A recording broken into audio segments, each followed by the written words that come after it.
because I just wanted to reflect on and just talk about depression. As much as I hate to admit it, I think I was depressed last week for like a whole week, maybe even a week and a half. And so I want to talk about the topic of depression and just talk a little bit more about it, normalize it. It's an interesting topic. I just got done working out, so that's why I'm all sweaty and gross. But I think what I'm realizing is at the end of the day, we get to create our own reality, right? I can focus on how I have no money. I can focus on the negative and how life is really hard. And I don't know when things are going to pick up. Or I can just choose to focus on my beautiful wife and my family who loves me, and I have a lot of friends and people who really love me. But if I don't love myself, then it doesn't matter how many people love me, right? So how do you go from feeling depressed to feeling grateful? Like, that's like a pretty big energy shift, right? I was working on this with one of my clients, but there's something called like, I think the guy's name is Frederick Dobson. He's super out there, but he's just saying how as humans we can go through different energy levels. And I'll do a whole video about that because I think it will be helpful to share the screenshot that I'm talking about. But last week I was feeling really depressed and I wasn't really sure where to go, and I was like trying to raise money to survive, and luckily, thank God, to a bunch of donations, I was able to raise a couple $1,000s from my friends, and I just felt very lucky to be able to have that. But I'm not gonna lie, I was really stressed out. I was working like, I don't know, 60 hours a week, and it's tough, like not knowing what to do and feeling like you're not really living up to your full potential. So I'll just share with you what I did to help alleviate some of these pains and some of the pain and suffering. I think the first thing that made the biggest difference is like still do the things that make you happy, like if it's going to the gym or if it's like hanging out with a friend or just being in nature. I think if we're too focused, I think we need to slow down and just like journal and just let it out there. Going to therapy helps, but if you don't even have money for therapy, right? I think the best way to process your emotions is to, well, one, you can call a friend and talk about it, or two, we can, like, if we are present to what is the root cause, like what, so all right, so if I go back to last week, I was depressed. Okay, so what led to the depression? Okay, so because nothing happens by accident, right? Like my choices and my decisions led me to being depressed. So what decisions and what actions or what lack of actions led to me being depressed? Well, one, I wasn't really working on my business, right? I was focused, I was being distracted. Sometimes I would numb myself by playing Pokemon Go or just doing things that weren't as productive. So what was I not doing? I wasn't really reaching out to people for coaching calls. I wasn't really like networking the right way. To be honest, I think part of it is just when we're really hard on ourselves, we tend to beat ourselves up because we're comparing ourselves to others. So in my case, I was comparing myself to like Ian Koniak and like all these very, very, very, very successful people. But of course, if I'm comparing myself to really, really successful people, like that's a recipe for disaster, because there's always going to be someone that's more successful than me, you know?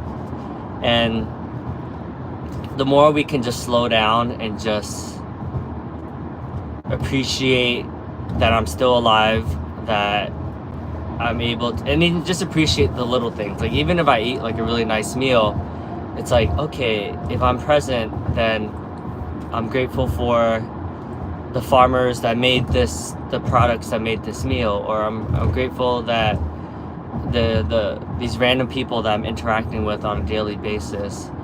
So if I'm too focused on myself, like if it's just about me, Davidson, I'm a little child, poor me, life sucks, I'm a victim, why is the world so hard, then yeah, of course I'm gonna be depressed. But if I'm present to what other people are dealing with, what other people are, and it's not as a way to escape our own pain and suffering. Like, I do think it's important to acknowledge our own pain and suffering, right? Like, I think that is a wise practice in general. But I think once we're present that other people are suffering too. Like, I talked to a friend who, unfortunately, she's going through a divorce, and I talked to another friend that her brother died, and I caught up with that, so everyone's going through something. And we always think that what we're going through is worse than what everyone else is going through. But the reality is everyone is going through some sort of trauma or some sort of painful moment, right? And just to normalize it, when you do talk to your friends, like when you're able to be with other people's stuff, you start to realize that, oh, this is a part of life. This is a part of living. Like, part of living is some of the painful and the more difficult emotions to be with, like not feeling good enough, or feeling out of place, or feeling like nothing you do is really making a huge difference. But really, like, you are making a difference. Like, you do matter, and people do love you. And when you think that no one loves you, that's a false belief. Every human being is loved by someone, especially the ones that don't feel it the most, right? Like, they are loved, but they don't realize it. Because when your dad hits you, or when your mom yells at you, it doesn't feel like love, but they're trying to protect you, because they don't want you to do bad things. Like, because maybe when they were younger, like when my mom was younger, she was divorced, but like she had a bad relationship with my dad, and of course it doesn't make you feel good when she's like, oh, I should have listened to grandma and I should have never met dad. And then, like, as a kid, you're like, well, does that mean like you don't think it wasn't worth it to have 3 kids? But I get it, like there is painful moments, like in being a parent, and it feels like your kid's not listening to you, or the opposite, right? In my dad's case, when he hit me, he probably was like, man, my life was so much easier when you weren't around, So when your dad says like, hey, like, having a kid is awesome, especially like, or especially during the early days, I'm just like, wait, what? What are you trying to say here, bro? So, in summary, love yourself, treat yourself with respect. Don't ever compromise your values. Stay true to yourself, especially if you feel like you're weird. I was watching The Greatest Showman on Disney, the Disney Channel yesterday, or Disney Plus, I think is what it's called.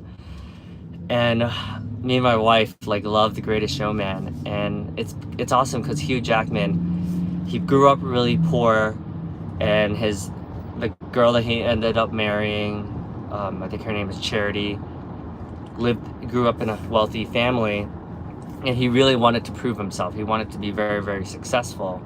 He wanted to be loved by everyone, so he created the Barnum Circus, which is like collected a group of misfits, like people who didn't belong, who like their parents were ashamed of them, and he was able to give them life, give them meaning, and people came to see them and they were entertained by them. And it's such a beautiful story, because here's this guy who grew up with nothing, and he ended up becoming really, really wealthy, becoming a millionaire. And ended up becoming the mayor of Bridgeport, Connecticut, and then ended up being really, really successful. And even when his building burned down, he just did it outside by the port and created a tent, and then that's how the circus was born. And it became very, very successful. And that was a beautiful story. So my takeaway from that story is to own the parts of you that you're ashamed of, because that's what makes you unique. Oh man, that's super bright. And the sooner we start to love ourselves, the sooner we embrace our imperfections, the more we'll live a better life, because we're not afraid to show our true colors, especially the icky, the muddy, the stuff that you're really afraid. I call it the shadow. Once you embrace your shadow, then everything just falls into place. So I'm almost home, guys. Oh my god, it's so sunny. Love you guys, and I'll continue to live stream hopefully later today, but yeah, it's a pretty busy day today. Peace.